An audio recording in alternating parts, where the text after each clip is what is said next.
Hello, हाय, कैसे हो? Good morning आप सभी को। तो पशु परिचर की जो आपकी मैंने पहले 4 क्लास अपलोड कर दिया, आज ये 5वीं क्लास है। तो 5वीं क्लास को अपन अच्छे से देखने वाले हैं। तो सबसे पहला सवाल आपके सामने है गाइस। किसानों से वसूल की जाने वाली विविध लाग बागों का उल्लेख किसमें प्राप्त होता है? तो इसका जो आपका राइट आंसर हो जाएगा, बिल्कुल ऑप्शन नंबर 2 जो है आपका बिल्कुल राइट आंसर हो जाएगा। चीकली ताम्रपत्र 1483 ईस्वी में जो आपको ताम्रपत्र मिला, उसमें किसान के द्वारा जो लाग बागे वसूलें की जाती थी ना, उसकी जानकारी आपको मिलती है। अगला क्वेश्चन देखते हैं। कौन सा कोट यानी कोड सुमेलित नहीं है, ये आपको बताना। तो बिल्कुल देखो, आपका जैसलमेर को मांड कहते, बिल्कुल सही है। प्रतापगढ़ कांठल बिल्कुल सही है। झालावाड़ टोक मालव बिल्कुल सही, लेकिन उदयपुर को मेवल नहीं कहते। डूंगरपुर और बांसवाड़ा का जो मध्य का भाग होता है उसे मेवल कहा जाता है। तो इसका जो आपका राइट आंसर हो जाएगा, कौन सा हो जाएगा? तो बिल्कुल इसका जो राइट आंसर आपका होने वाला है ऑप्शन नंबर 2 जो है आपका बिल्कुल राइट आंसर हो जाएगा। नेक्स्ट, पाशुपत संप्रदाय से संबंधित गुरु विश्व रूप का उल्लेख मिलता है। तो आपको जो मिलता है, हर्ष पर्वत का शिलालेख 975 ईस्वी। हर्ष पर्वत का शिलालेख 975 ईस्वी, ऑप्शन नंबर 1 जो है आपका बिल्कुल राइट आंसर हो जाएगा। नेक्स्ट, तेधड़ आभूषण पहना जाता है। तो तेधड़ आभूषण जो पहना जाता है वो, देखो बहुत सारे बच्चे, अगर ये कमर ऑप्शन होता तो आधे बच्चे कमर कर देते, लेकिन इसका जो राइट आंसर है, तेधड़ आपके पैरों में पहना जाता है। कहाँ पहना जाता है? स्त्रियों का आभूषण है और स्त्रियों के पैरों में पहना जाता है तेधड़। बिल्कुल आपको याद रखना है। नेक्स्ट,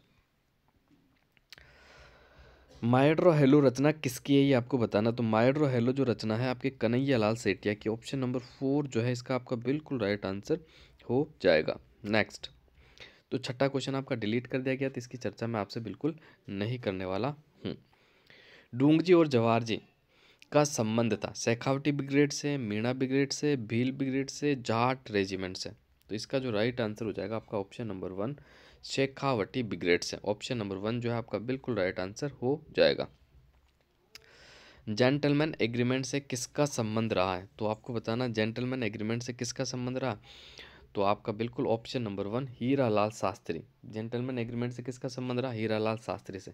1942 में आपका जो जेंटलमैन एग्रीमेंट हुआ था, ठीक है, और इसका जो संबंध था किससे था? तो हीरालाल शास्त्री से था, जयपुर रियासत से। आगे बढ़ते हैं।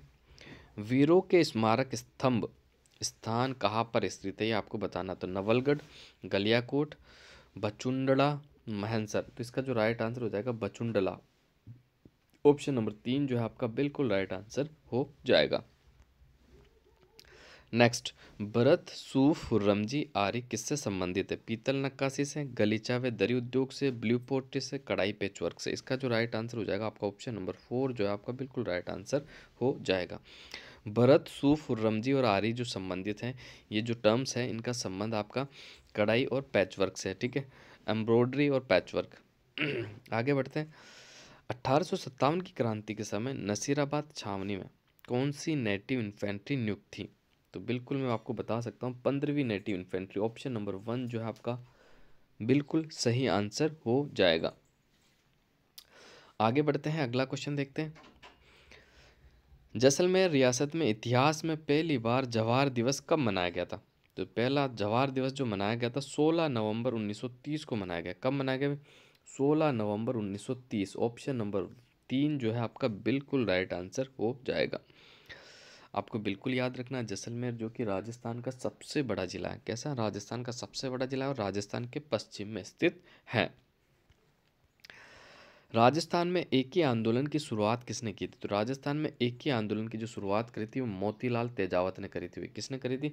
मोतीलाल तेजावत ने करी थी। बिल्कुल आपको याद रखना, इन्हें आदिवासियों का मसीहा और बावजी के नाम से भी जाना जाता है। एकी आंदोलन की जो शुरुआत हुई थी 1921 में हुई थी। 1921 के अंदर आपका एकी आंदोलन हुआ था। 1921 के अंदर आपका एकी आंदोलन हुआ था और मोतीलाल तेजावत के द्वारा शुरू किया गया था। आपको बिल्कुल याद रखना है। अगला क्वेश्चन देखते हैं। 1578 ईस्वी में कुंभलगढ़ पर किसने आक्रमण किया था? तो ये शहबाज खान आक्रमण किया था। किसने करा था? शहबाज खान। ऑप्शन नंबर 3 जो है आपका बिल्कुल राइट आंसर हो जाएगा, शहबाज खान। आगे बढ़ते हैं, अगला क्वेश्चन देखते हैं। दुलकोट का संबंध राजस्थान की किस सभ्यता से रहा? तो दुलकोट का जो संबंध रहा वो राजस्थान की आहड़ सभ्यता से रहा। ऑप्शन नंबर 1 जो है आपका बिल्कुल राइट आंसर हो जाएगा। आहड़ आपके उदयपुर में पड़ती है, कालीबंगा आपके हनुमानगढ़ में, बालाथल आपके उदयपुर में पड़ जाती है, और बागोर सभ्यता आपके कहाँ पड़ती है? भीलवाड़ा में। आगे बढ़ते अगला क्वेश्चन देख लेते हैं। महारानी विक्टोरिया की स्वर्ण जुबली उत्सव में भाग लेने के लिए 1887 ईस्वी में मारवाड़ के प्रतिनिधि के रूप में किसे इंग्लैंड भेजा गया था? तो इसका जो आपका राइट आंसर हो जाएगा बिल्कुल प्रताप सिंह। ऑप्शन नंबर 3 जो है आपका बिल्कुल राइट आंसर हो जाएगा। प्रताप सिंह को भेजा गया था।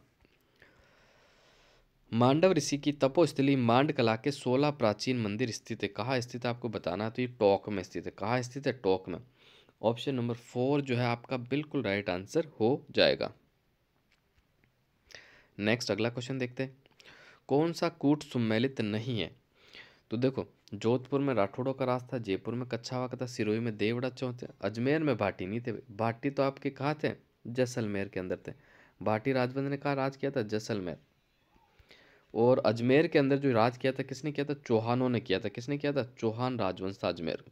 बिल्कुल आपको याद रखना, क्योंकि अजमेर को किसने बसाया था? अजयराज चौहान के द्वारा आपका अजमेर बसाया गया था। बिल्कुल आपको याद रखना है, मोस्ट इंपॉर्टेंट है। आगे बढ़ते अगला क्वेश्चन देखते हैं। कवि चंद्र बरदाई ने राजपूत राजवंशों की सूची दी है। तो कितनी सूची दी, यानी शाखाएं बताइए? 36 शाखाएं है। कितनी शाखाएं? 36 शाखाएं आपको बिल्कुल याद रखना है। अगला क्वेश्चन देखते हैं। प्रताप सिंह बारठ को किस केस के तहत बरेली जेल भेजा गया था? तो प्रताप सिंह बारठ को बनारस षड्यंत्र जो केस था, इस मामले में दोषी पाए जाने के कारण इनको बरेली जेल भेजा गया था। बिल्कुल आपको याद रखना है।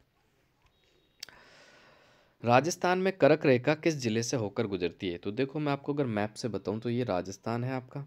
अच्छे से देखना आप, ये राजस्थान हो गया। यहाँ से आपकी करक रेखा गुजरती है। करक रेखा यानी 23.5 डिग्री, साढ़े तेईस डिग्री।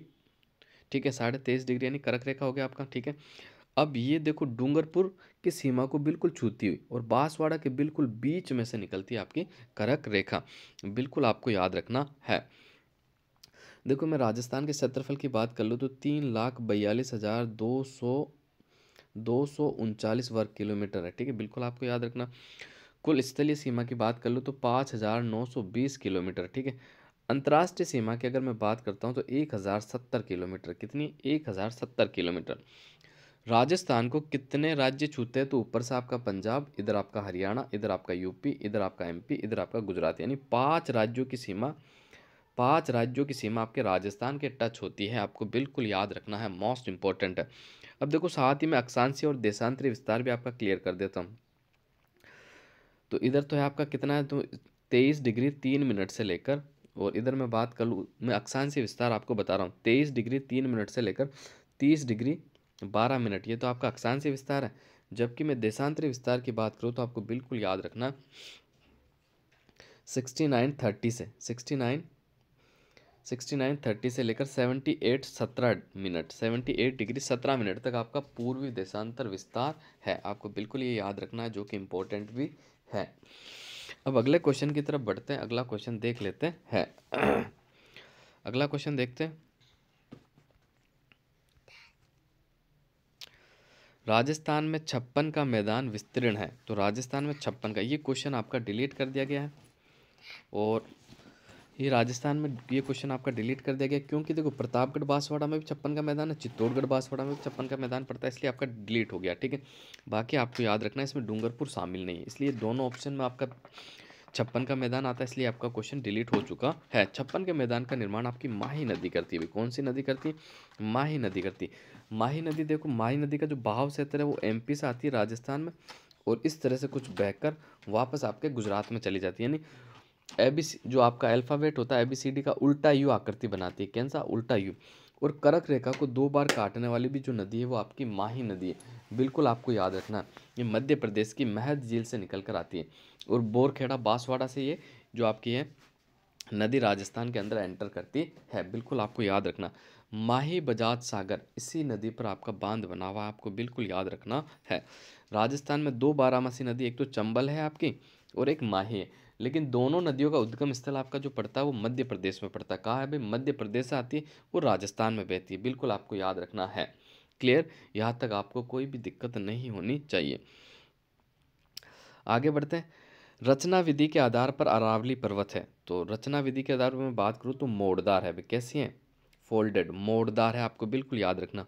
अरावली की मैं बात कर लूँ तो देखो, राजस्थान में अरावली की मैं बात कर लेता हूँ, तो अरावली की राजस्थान में कुल कितनी लंबाई है? ठीक है, टोटल लंबाई है आपकी कितनी? 692 किलोमीटर लंबी है। 692 में से 550 किलोमीटर आपके राजस्थान के अंदर ही स्थित है। ठीक है, बिल्कुल आपको याद रखना। अरावली की सबसे ऊंची चोटी आपकी गुरु शिखर है। कौन सी है अभी? गुरु शिखर है। और अरावली का जो विस्तार है पालनपुर, सिरोही, खेड़ ब्रह्म सिरोही से राजस्थान में एंट्री करती है और खेतड़ी सिंगाना से आपके झुंझुनू से बाहर निकल जाती है। दिल्ली तक इसका विस्तार है। आगे बढ़ते हैं। राजस्थान के आंतरिक प्रवाह क्षेत्र की सबसे बड़ी नदी कौन सी है? तो देखो, इसमें घग्गर नदी को सबसे बड़ी माना है। घग्गर नदी है, बाकी कांतली भी ऑप्शन में दिया हुआ है, लेकिन घग्गर आपके आंतरिक प्रवाह की सबसे बड़ी नदी है। ठीक है, लेकिन कभी कभी इसमें अगर ज़्यादा पानी आ जाता है ना, तो ये क्या करती है, आपके पाकिस्तान फोर्ट अब्बास तक चली जाती है। ठीक है, लेकिन फाइनल आंसर की मैं घग्गर को ही राइट माना, आपको कोई भी संदेह नहीं करना। आगे बढ़ते हैं। घग्गर नदी आपके हिमाचल प्रदेश के कालका से निकल कर आती है। ठीक है, बिल्कुल आपको याद रखना है। वह नदी जिसका उद्गम मध्य प्रदेश से होता है, राजस्थान में बहती है और खंबात की खाड़ी में गिरती है। तो अभी मैंने बताया था आपको, ऐसी राजस्थान में दो नदियां हैं जो बारहमासी नदियां भी हैं। एक तो चंबल और एक माही। माही आपके मध्य प्रदेश से निकल कर आती है, राजस्थान में बहती है, फिर अपना पानी जो है खंबात की खाड़ी में उड़ेल देती है। बिल्कुल आपको याद रखना है। साबरमती नदी राजस्थान से निकलती है, लेकिन गुजरात की प्रमुख नदी है। बिल्कुल आपको याद रखना है। गांधीनगर शहर इसी के किनारे आपका बसा हुआ है। राजस्थान में सर्वाधिक औसत वार्षिक वर्षा किस जिले में होती है? तो राजस्थान में सर्वाधिक औसत वार्षिक वर्षा जो होती है वो होती है आपके झालावाड़ के अंदर। ऑप्शन नंबर 2 जो है आपका बिल्कुल राइट आंसर हो जाएगा। और सर्वाधिक वर्षा वाले स्थान की बात कर ले तो वो माउंट आबू है। कौन सा है भाई? माउंट आबू। राजस्थान में सबसे ज़्यादा वर्षा वाला स्थान तो आपका हो जाएगा माउंट आबू। और सबसे कम बरसात जो होती है वो क्या होती है? तो झालावाड़ के अंदर होती है। झालावाड़ में, सॉरी, सबसे ज़्यादा आपके झालावाड़ में। और सबसे कम बरसात की बात कर लो तो सबसे कम बरसात होती है आपके जैसलमेर में। और स्थान की बात करो तो फलोदी। क्लियर। और स्थान में सबसे ज़्यादा माउंट आबू में, जिले में सबसे ज़्यादा आपका झालावाड़। कौन सा राइट आंसर? झालावाड़ आपका बिल्कुल राइट आंसर हो जाएगा। अगला क्वेश्चन, राजस्थान में कोपेन वर्णित BWHW जलवायु मिलती है। तो इसका जो आपका राइट आंसर हो जाएगा, तो देखो मैं आपको बताता हूँ। सबसे पहले ये राजस्थान का मैप है। राजस्थान की आकृति पतंगाकार या विषम कोणीय चतुर्भुजाकार है। कैसी है भी? या तो आप पतंगाकार कह सकते हो या आप विषम कोणीय चतुर्भुज के समान कह सकते हो। तो देखो, इसके अगर मैं राइट आंसर की बात कर लेता हूँ ना, तो इसका जो राइट आंसर हो जाएगा आपका, पहले तो आपका जैसलमेर, बीकानेर, गंगानगर, ये राइट आंसर हो जाएगा। अगर कोपेन की मैं बात करूँ तो कोपेन ने राजस्थान को 4 जलवायु भागों में बांटा गया है। कितने में? 4 में। एक तो आपका हो गया BWHW, एक आपका हो गया BSHW, एक हो गया आपका CWG, और एक हो गया आपका AW। इन 4 जलवायु भागों में बांटा। अब मैं बात कर लेता हूँ, जैसे यहाँ से यहाँ तक आपका राजस्थान में रेगिस्तान फैला हुआ। कुल 2/3 भागों में आपका रेगिस्तान का विस्तार है। तो यहाँ देखो मैं बात कर लेता हूँ, या बिल्कुल शुष्क रेतीले मैदान की मैं बात कर लेता हूँ, तो यहाँ जो जलवायु आपकी पाई जाती है BWHW पाई जाती है, BWHW, जबकि यहाँ पर जो पाई जाती है BSHW पाई जाती है। और AW आपके हाड़ौती के पठार में, नीचे डूंगरपुर, बांसवाड़ा और थोड़ा सा उदयपुर, और माउंट आबू में AW। और बाकी जो बच गया आपका CWG, यानी पूर्वी मैदान के अंदर आपके CWG प्रकार की जलवायु पाई जाती कोपेन के अनुसार। आपको बिल्कुल याद रखना, कोपेन का जलवायु वर्गीकरण कई बार एग्जाम में आपसे पूछा जाता है, बिल्कुल आपको याद रखना है। अगला क्वेश्चन देखते हैं। राजस्थान में मिश्रित लाल और काली मिट्टी सामान्यतः कौन सी फसलों के लिए उगाई जाती है? तो मिश्रित लाल तो किसके लिए हो जाएगी? आपके मक्का के लिए। और काली मिट्टी आपकी हो जाएगी कपास के लिए। तो ऑप्शन नंबर 4 जो है आपका बिल्कुल राइट आंसर हो जाएगा। राजस्थान में कितने प्रतिशत भू क्षेत्र पर वनों का विस्तार है? 2011 के अनुसार तो ये 7.68 पे है, लेकिन मैं बात कर लेता हूँ 2021 में आपकी जो नवीनतम रिपोर्ट आई थी उसके अनुसार अगर मैं बात करूँ, तो इसमें जो नवीनतम वन है कितना हो गया? 9.60 हो गया। आपको याद रखना 9.60। ठीक है, बिल्कुल आपको याद रखना है। आगे बढ़ते हैं, अगला क्वेश्चन देखते हैं। राजस्थान में प्रथम जैविक उद्यान कहाँ स्थापित किया गया? तो इस क्वेश्चन को डिलीट कर दिया गया। ठीक है, क्योंकि देखो नाहरगढ़ सज्जनगढ़ में कन्फ्यूजन रहता है, तो ये जब भी क्वेश्चन आता है ना जैविक उद्यान का प्रथम अगर पूछ लेता है तो ये डिलीट होता है।